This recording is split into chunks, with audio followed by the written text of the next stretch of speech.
In the early days of Spider-Man comics, a group of his greatest foes joined together to form a seemingly unbeatable team. Today, I'm going to talk about this team and whether or not I think Marvel Studios plans on bringing them to the big screen.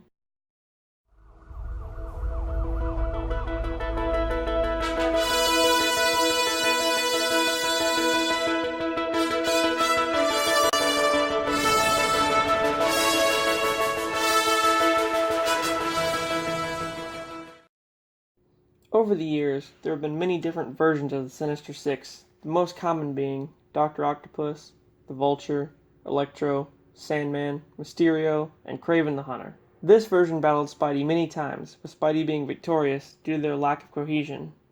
Another version came about after Kraven died, introducing Hobgoblin and Shocker into the mix.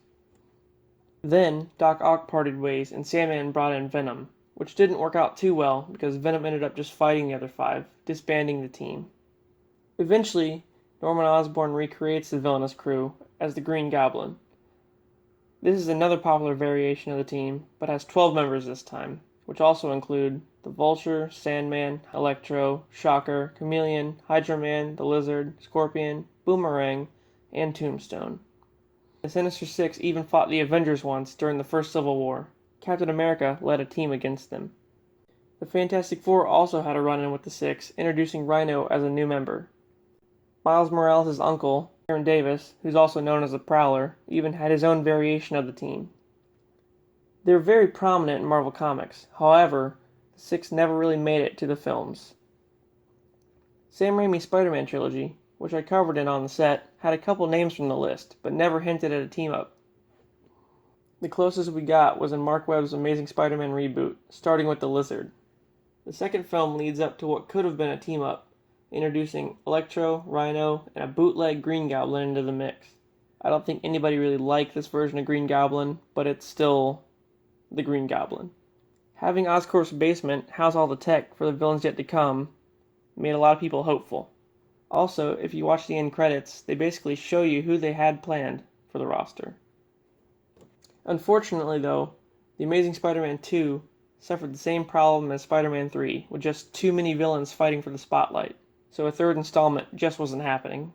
With Marvel Studios sharing custody of Spider-Man with Sony for Civil War, there's a bit of hope. Homecoming saw the Vulture opposite of Spidey and also featured the Shocker, Tinkerer, the Prowler, and Matt Gargan, who eventually becomes a Scorpion. So there's a lot of potential for this to happen. This became even more of a possibility when Mysterio starred in the sequel. Far From Home also featured Sandman and Hydra Man, but technically it was part of the barf technology that Beck was using against Spidey.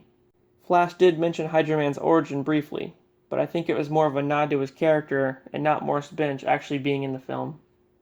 So does Marvel have the ingredients for a Sinister Six movie? I think so. With more than enough villains to choose from, they would be stupid not to. And with the Venom film probably going with Carnage in Part 2, instead of a Spider-Man crossover, this is the logical choice. Alright guys, well this is my opinion on the Sinister Six and the MCU. Let me know what you think. See you on the next video.